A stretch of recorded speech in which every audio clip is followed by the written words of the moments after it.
Hi there and welcome. You're listening to Animals and Us, Voices of a New Paradigm. My name is Avantika, and I'm a researcher exploring animal consciousness, environmental sustainability, and planetary health.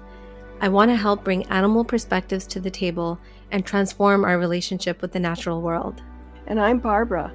I'm an animal communicator and retired veterinarian. My true passion is exploring the hearts and souls of animals and helping people come to a much deeper understanding of who the animals truly are at their core. This podcast is for anyone who loves animals and nature and has an interest in their own personal and spiritual development. We'll bring you powerful conversations with fascinating people about animal and nature sentience, consciousness, and communication. Thank you so much for joining us on this journey of love, respect, understanding, and care for the fellow beings who share our beautiful Mother Earth with us. Hi, everyone. Welcome to Animals and Us, Voices of a New Paradigm. And today we have a very special guest that I, Barbara, am interviewing. This is Avantika Mathur, who is my co-host. And Avantika has some things she wants to share about a symposium that's coming up in May, and that she is actually coordinating and will be the MC as well. So she's been quite busy with this project, which is wonderful. So Avantika, welcome. Thank you. And I'll just share that it seems like Fiona wants to be part of this discussion as well. Fiona's our cat, so she'll be coming in and out, making special appearances, I think. So Avantika, tell us a little bit about this symposium and when it's happening. Sure. So this is actually the second year that this event is happening. It's taking place from May 8th to May 12th this year, 2023. Last year, it was a 3-day event, and this year it's a 5-day event because we found last year that we had just scratched the surface and there were so many interesting things to talk about. And we built all this momentum and people wanted more.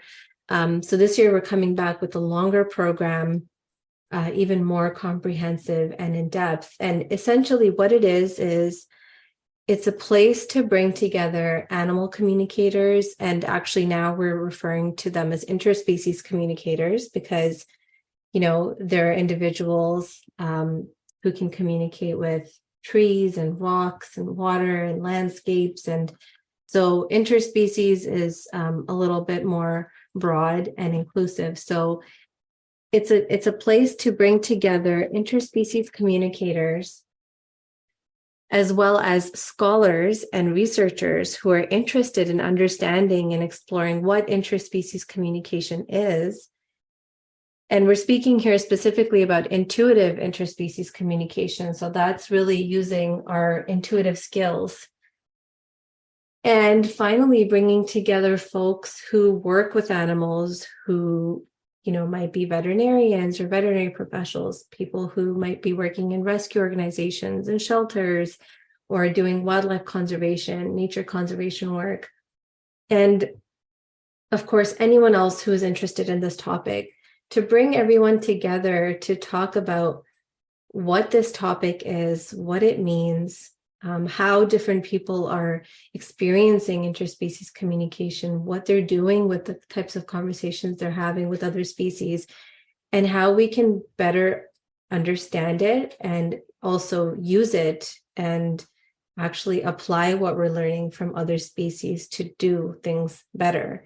So it's a really exciting platform because I don't think anywhere else in the world right now there is such a space to create community from different disciplines, where we have scholars and researchers who are coming from an academic background, who are interested in learning more and having dialogue, and animal communicators who can share their stories in this type of way with this type of audience, and really coming together to talk about something we're all interested and passionate about.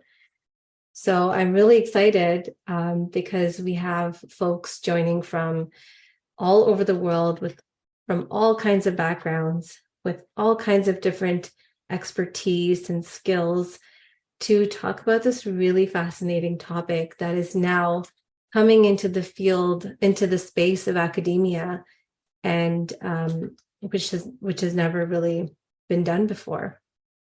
Yeah, I'm excited about it too, because for so long we've been on the fringes, those of us who talk to animals telepathically. And now I really feel like MJ and all of you, all of her team are giving some credibility to this thing. And that's exciting for me.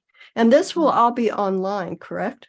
Yeah, exactly. So this is all virtual, taking place online. There's a live component to the symposium. So May 8th to 12th, there are going to be live events taking place during the day at different times, all online through our online platform through Zoom. And there's also an offline component where we're going to be sharing resources. We'll be sharing people's submissions, papers, presentations, artwork, all this amazing stuff that people can watch and review in their own time. And they can actually engage, by commenting, asking questions, networking. All of that happens online as well. Great. Mm-hmm. So you said there are people from all over the world. What kind of people do you want to be there? Are you expecting to be there? Honestly, I think anyone who is interested in seeing the world of interspecies communication flourish,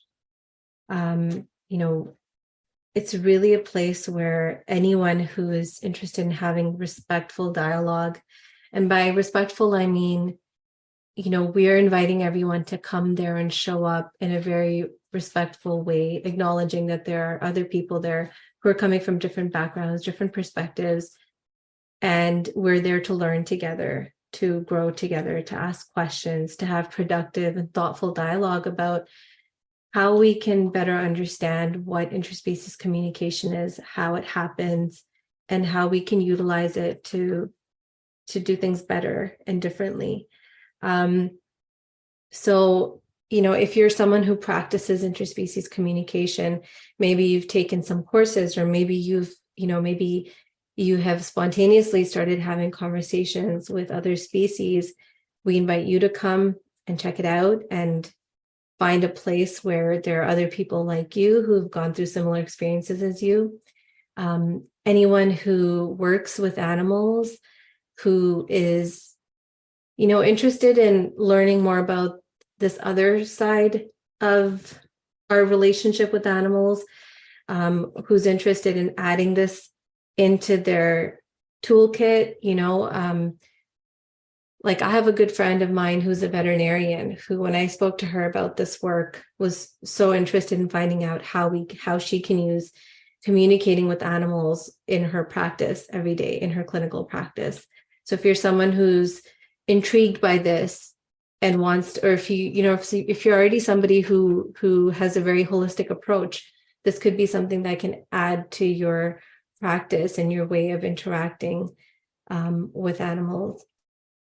And then if you're someone who's interested in, maybe you have an academic background, or you're a student, you're interested in doing your master's or your PhD, or you are already doing research related to animals, this and this topic intrigues you and fascinates you, it definitely encourage you to come and check it out. So in a nutshell, if you're interested in interspecies communication in any way, I invite you to come.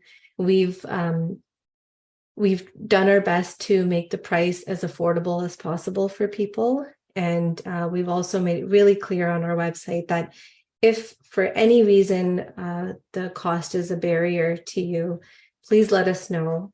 We have folks who are coming from different countries that are affected negatively by currency exchange rates and things like that. And we are making exceptions for a lot of people because we really feel strongly that if you have the desire to be there, that you should be there, that we want you there. So yeah, honestly, anyone who this topic sounds interesting to, I would invite to come to this event. What happens if you're in a totally different time zone? Like it starts at 10 in the morning Eastern time. It's 7 for us here in the West and Pacific time. Yeah. And I know people from different countries, it might even be in the middle of the night. So will any of this be recorded?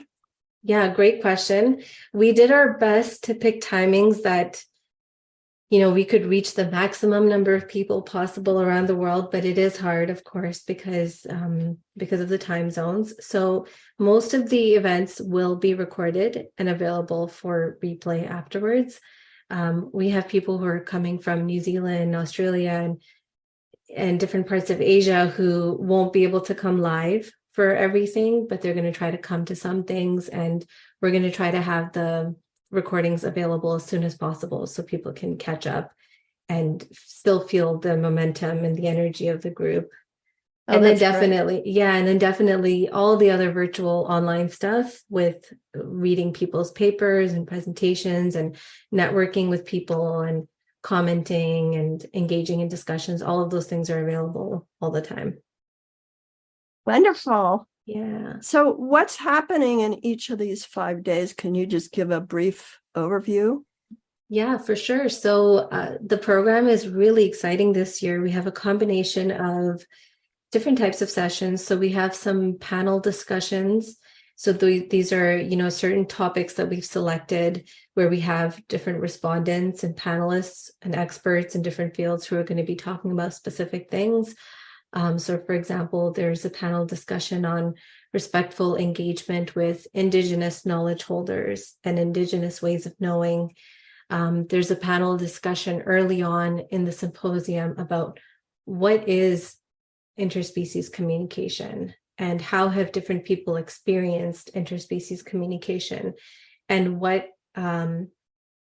the research at. So giving a little bit of background about the academic study of interspecies communication. So we have these panel discussions throughout the week.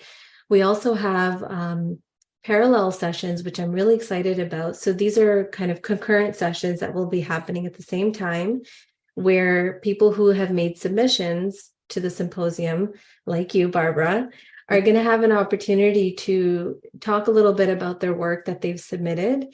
And then the floor will be opened up for question and answer from other submitters and from the audience. And it's been so fascinating to look through the submissions and see the kinds of things that people have sent in. We have everything from people talking about people's journeys into animal communication and how they got there. We have people talking about case studies and how they've applied animal communication in shelters, in rescue organizations, in veterinary practices. We have submissions about the decolonization and how colonization impacts our understanding of interspecies communication. We have submissions looking at more of the theoretical aspects of how to study this, how to actually go about measuring and quantifying and validating interspecies communication. Just such a wide array, such diversity in the types of submissions that have come in.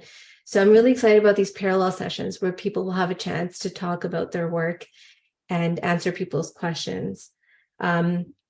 We've got some exciting keynotes as well. So this year, our opening keynote is by Anna Breitenbach. And if anyone listening doesn't know who that is, definitely encourage you to go to YouTube and just type in Anna Breitenbach, or you might have seen her short film about Spirit, the black leopard. So she's going to be speaking. We also have Elder Copper Jack, who's a keynote as well. So Elder Copper Jack is going to be walking people through a model that he's created to help people who are doing land conservation, wildlife management, things like that, how to integrate the voices of the more than human, how to integrate voices from nature, how to integrate voices from animals. So he's going to be talking about how that model came to be and how it's actually being used in different parts of the world right now already. Is that from a Native American perspective? Wow. Yeah, a Native Canadian actually. And yeah, really excited to hear him speak.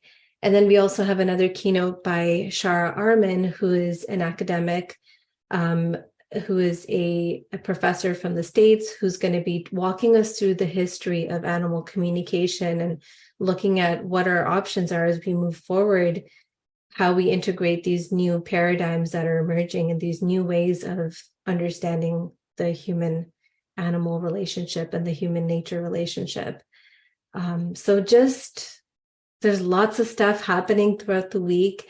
It's a pretty full schedule, and there's going to be lots of room for asking questions, for engaging in dialogue. We'll also have breakout sessions where people can kind of digest what they've been hearing and learning, and then think about how they actually want to apply some of those things in their own lives, in the disciplines and the fields that they come from.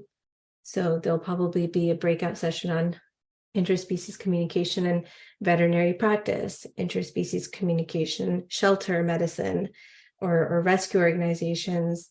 There'll also be a breakout session focusing on animal communication as a profession and what needs to happen moving forward to bring together animal communicators as professionals and creating a professional body that can support them.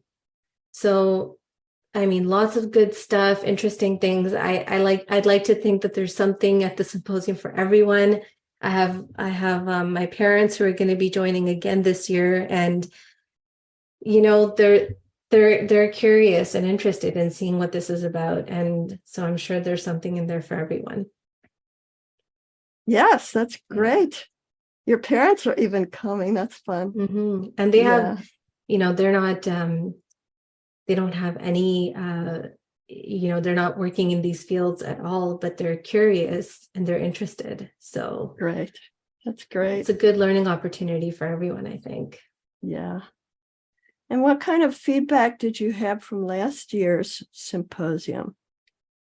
Yeah, so last year I think MJ and MJ, just so everyone knows, she's the academic lead on the event, and it's through her her funding for her research that this symposium is happening.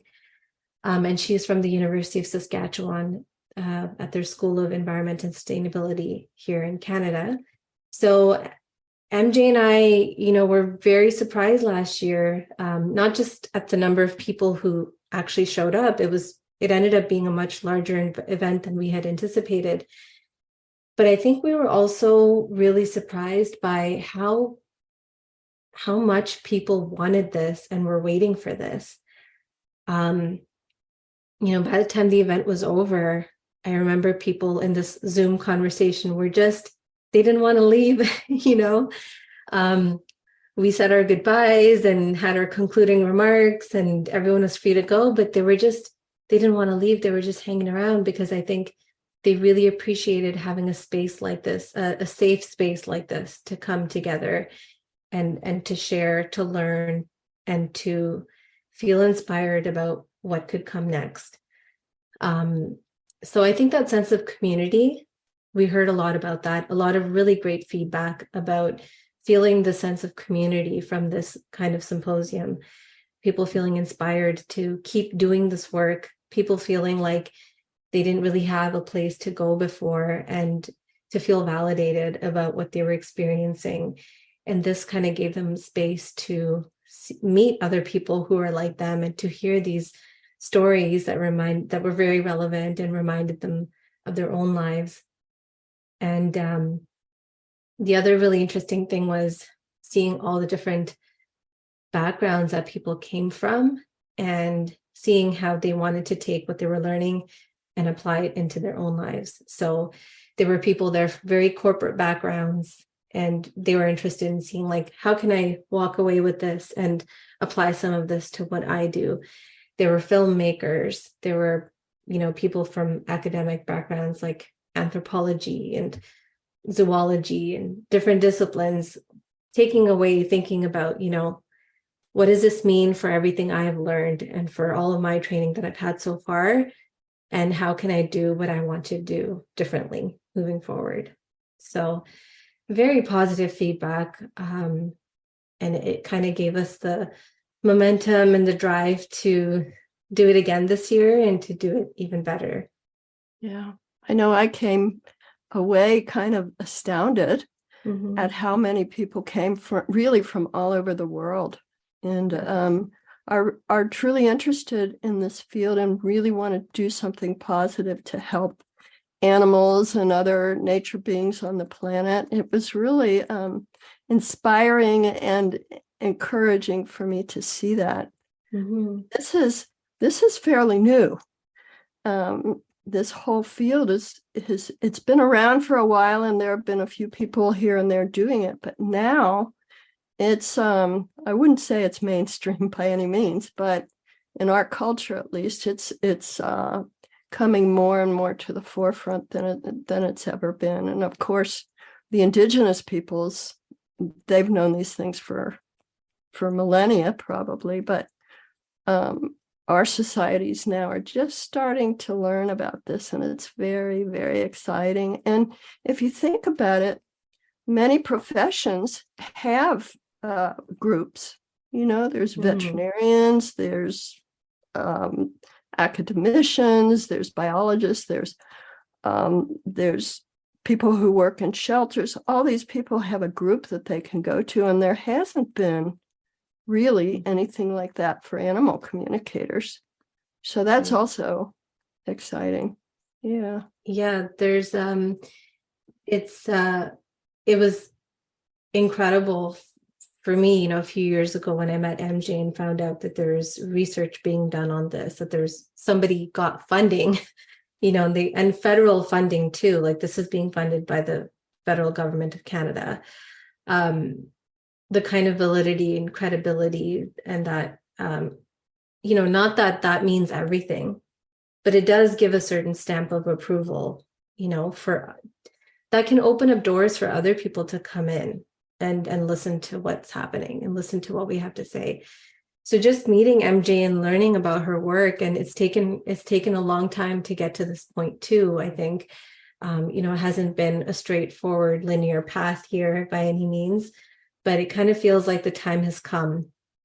The time has come to acknowledge that, we may not understand the mechanisms and the details and how interspecies communication happens and how we can connect intuitively with other beings, but it is happening. And so that warrants some attention. It warrants some investigation and exploration. And that's really what this is about. And on that note, I'll also mention, on the website, we've made it really clear that the purpose of this symposium is not to prove anything. It's not to prove that animal communication exists or that we can do it. Rather, it's to create a really safe and respectful space for engaging, thoughtful dialogue about what people are experiencing, what we need to do next, and really bring people together so that those collaborations can happen. Just as an example from last year's event, one of the outcomes was we had somebody who does a lot of projects in shelter organizations, and she brought together an animal communicator and a scholar, an academic person who has a lot of research experience with animal cognition and animal behavior. And the three of them together are putting together a pilot project to study how animal communication can help in shelters. So that's an example of a collaboration, a very concrete collaboration that has come out of this type of network that is forming, so that we can, the people who are doing all the good work in the shelter organizations can benefit from this. And of course, more importantly, the animals can benefit from this. Yeah. And we can document it as we go along and publish that research so that other people can find it and they can, replicate the study or take it one step further. Oh, So, that's so great. yeah. Yeah. So how has this been for you to be involved with this symposium for the last couple years? What's that been like? It has been, I mean, how do I put it into words? It's been incredible. It's been, I think it has just blown open what I thought was possible. And I have, there's just so many possibilities that I see coming out of this that it's been so exciting to be in this phase of, laying the foundation and doing this groundwork so that other people can find each other. That has been really exciting for me. And, I honestly, like growing up, I always thought, one day I'll have a job where it won't feel like work and it'll just feel so good to wake up and get out of bed to do this. And I'm just so deeply humbled that I found my way here, because this feels like really meaningful work, and it feels like a real blessing to be a part of a team, part of a collective that's growing, that really cares about the animal perspective and really has this reverence and respect for the intelligence that exists in the natural world. And I think I just, have found a sense of belonging in all of this, which I didn't even really know was possible, and really that's really, if I go back and connect the dots, Barbara, that's how you and I met, is because I learned about MJ's work, and she had this database of animal communicators, and I found your name in there. So for me, I mean, it's felt so effortless, yet so meaningful. And I'm just excited that I get to be a part of it and really feel so blessed. And I've just been meeting such amazing people. Like, I get so excited when I meet somebody new who's coming into our team, or somebody new I'm introduced to, or even just seeing the types of people who are making submissions or who are registering for the event. It's so cool to just see their names, see where they're coming from, what kind of backgrounds they have, and that they found this event and that they're interested in coming to this event. That gives me it feels really gratifying. Oh, Yeah. For me, it's been such an honor to watch you over these last 2 or 3 years just come into this whole thing that you're doing. And you're so efficient and dedicated and sincere. And I know what you and MJ and everyone is doing here is such a tremendous gift for the animals and for all the nature beings, the earth herself. So for me, I just feel truly blessed and honored to be part of this with you. So thank you. No, I mean, the pleasure is all mine. I feel like I've learned so much from this process. I've learned so much from the people that I've met. It's so exciting for me to talk to people who live in this way and who have this respect and appreciation for the natural world. Like, I've learned so much in this process, and now I have a different outlook and a different way of showing up in the world than I did, 3, 4, 5 years ago. And for that, I'm so deeply grateful. Yeah. It feels like we're all building something together, and everyone has a different, I've said this before, like, everyone has a different piece of the puzzle. And it feels so good to be part of something truly innovative that doesn't exist and needs to exist, because people have been waiting for it, and definitely the natural world and the animals have been waiting for it. So, and it's really fascinating to work with people who get this insight and guidance from animals. Like, we'll be in the middle of a meeting and someone will say, "Oh, the elephants are coming in," or, "Oh,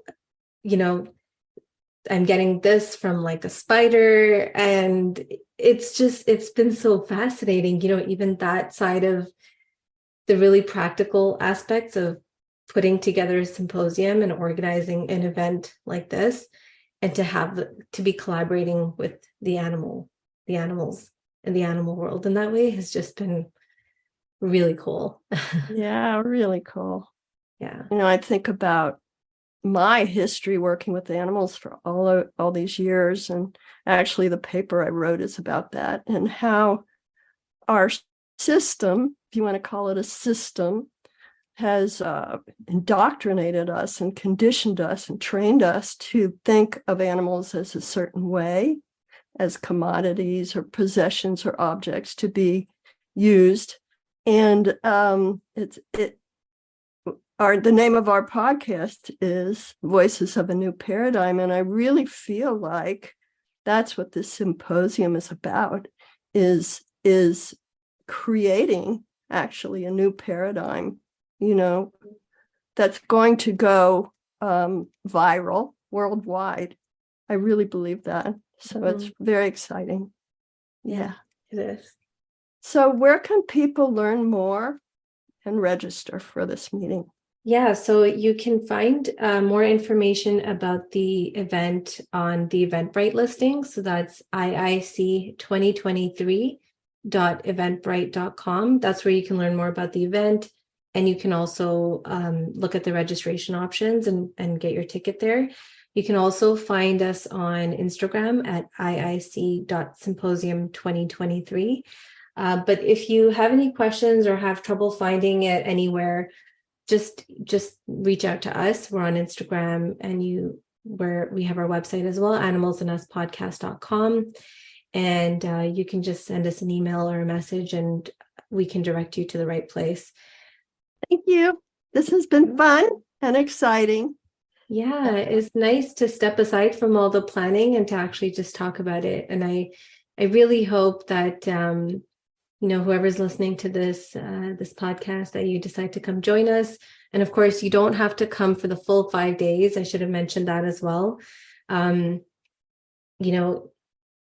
can come for whatever parts of the symposium you like, and you'll actually have access to the online platform, which will have the recordings for 1 year. So you have quite some time to watch the replays and engage with the content. Yeah.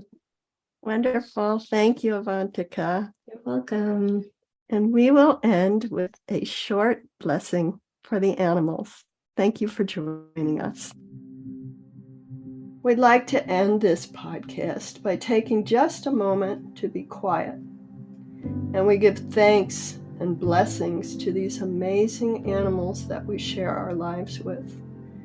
They give us so much and ask for so little in return. We hope that you can keep the animals and all living beings in your heart and in your mind as you go about your day. Thank you so much for being here with us today.